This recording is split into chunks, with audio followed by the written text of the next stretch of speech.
श्री गणपति भगवान को प्राण में बढ़ाए हुए दोस्तों, साथी माता बहनों, मैं इस मन से दशरथ मेरे सागर प्रणाम करता हूँ। साथ साथ यह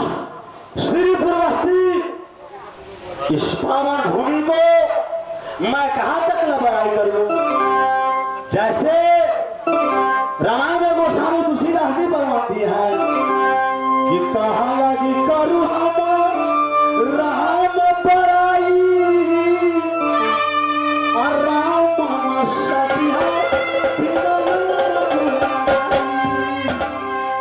दोस्तों, ढल के बस्ती, श्रीपुर बस्ती, लक्ष्मीवास बस्ती, पहले बार कार्तिक भगवान की शुभ अवसर पर हम लक्ष्मीवास बस्ती में आए थे। उसके बाद यही पावन भूमि श्रीपुर बस्ती में गणेश भगवान की मेला की शुभ अवसर पर आए थे। मैं भगवान गणेश से निवेदन करता हूं कि हे बाबा, इस पावन भूमि पर आशीर्वाद देते रहना, ताकि मैं साल साल ये आपको शरण बिंद को दर्शन कर रहा हूं।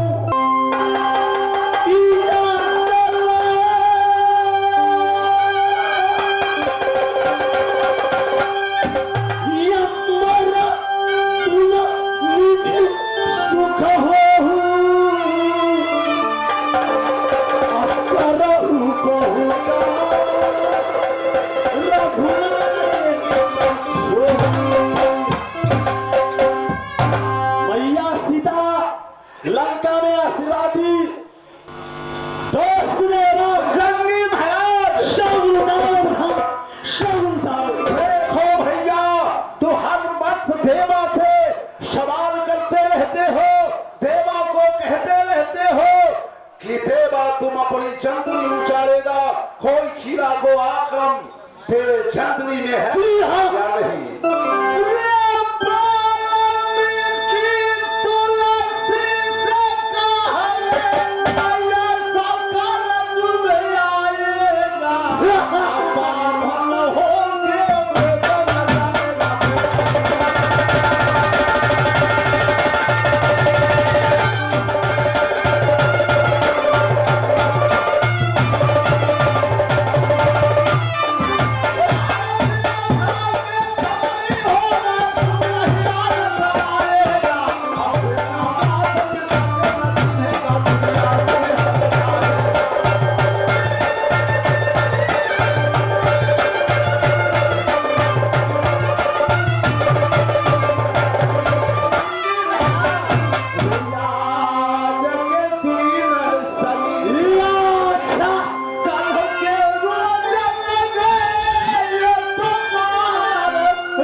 शिव पुजारी भगवती की ये बच्चा सुनो जलाने की बात है पुजारी हूँ मुखिया पूरा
कहा तुमने श्रीपुर को बहुत बड़ाई किया है भैया। यह नेपाल है, नेपाल कह भी है रे गाजा मांगे दूध दही, रे गाजा मांगे दूध दही, भांग मांगे दूध, अब दारू मांगे जूता चप्पल, मन चाहे तो भैया तेरा नेपाल है दारू शेष जो साले में दारू पीता है। नेपाल से बच के रहना भैया, मोहब्बत कमाओ। खैर तुम्हारे अंतरी में यात्रा नहीं लिखा है भाई नंदन रे भाई जी मना होया बनारस ये बाला रे लंडया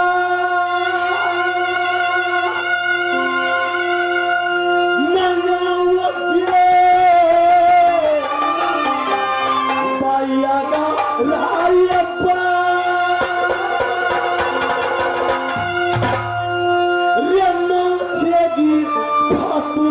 दोस्त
अभी मोबाइल में बहुत छूट है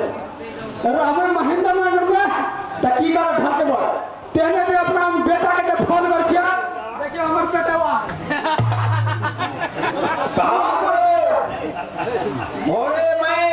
बहुत आगे प्रणाम करने जाऊंगा मिलन, लेकिन आज मेरा विचार है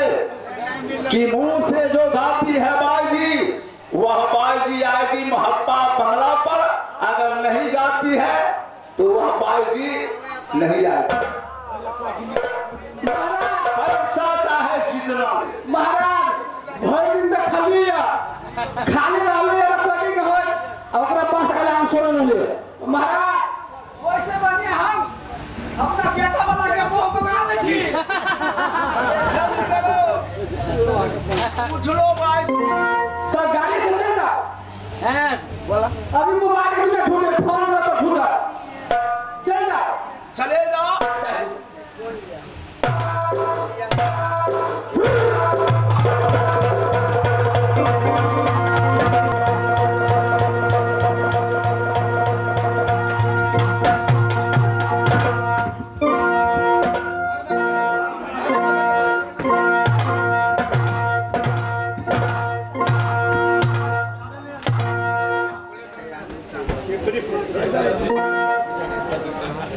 कभी बाप जिंदगी में आप चलाओ कभी गाड़ी की नहीं चलाए हो। अगर हमने कमाल में डाला आपको भत्ती फोड़ देता। बाजी इधर सुन हमारे महाराज के बंगला क्या हमारे महाराज का बंगला कब तक करेगा?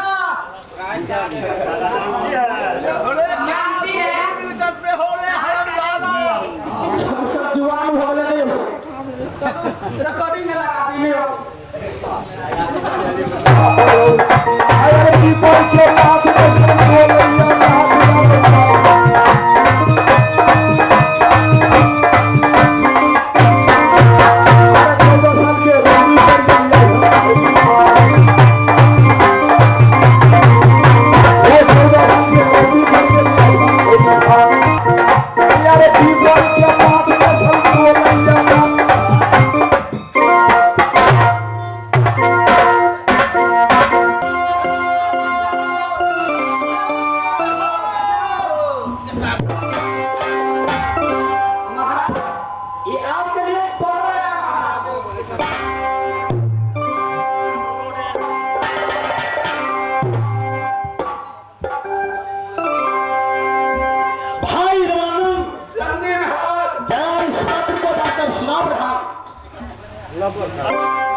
यहाँ पत्र में लिखा है अलग श्री बागी पिछ में लिखा नाम साथ सलामी नो ठोकरा ओ उधर की है आशीर्वाद पाती सूट देखिए मैं करना जल्दी आना कीर्तन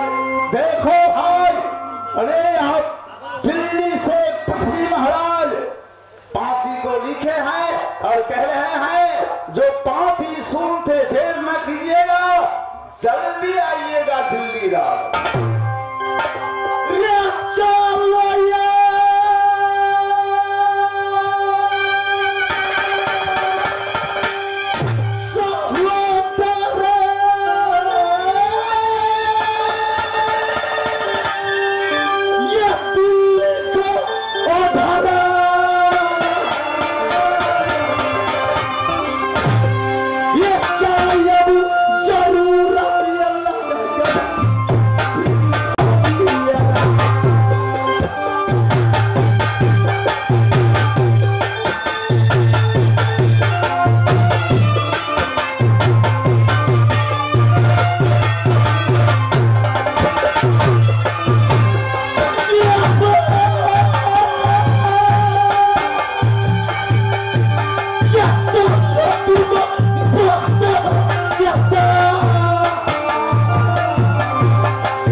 मेरे चंदनी में जातरा नहीं उछलता है कल सवेर होगा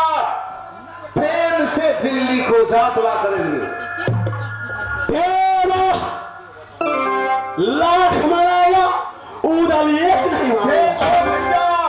अरे साली कहवी है अरे दीन बनाना होता है बना होता समय बलवान और सारा धन ढिलवा छीन लिया ओहे अर्जुन ओहे मेरे दिल कहता है आज मोहब्बा से कहीं नहीं जाने को भैया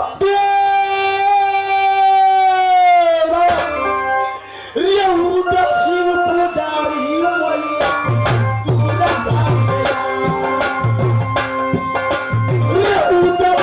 पुजारी बनना मुहैया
लिखत हो भाई रामचंद्र कह गए सिया से ऐसा कल जुग आएगा अब बाप के मारेगा जूता चप्पल मतारी से पानी भरवाएगा घर वाली को कपड़ा पर साबुन लगा के खींचेगा वही यह बस्ती में सच्चा मर्द कहाएगा। लेकिन मेरे बात मान लो भैया दिल्ली जाओगे पछताओगे और नहीं मानोगे तो मैं उपाय बताता हूँ भैया कहीं को यात्रा करना हो जरूरी यात्रा करना हो तो कहवी है रे नहीं बकपान दरबार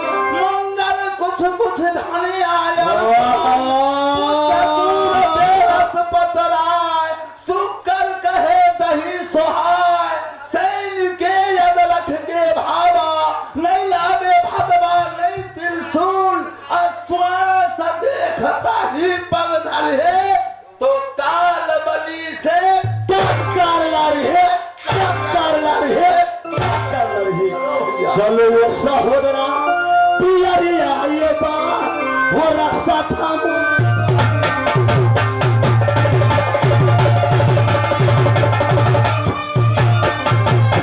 भैया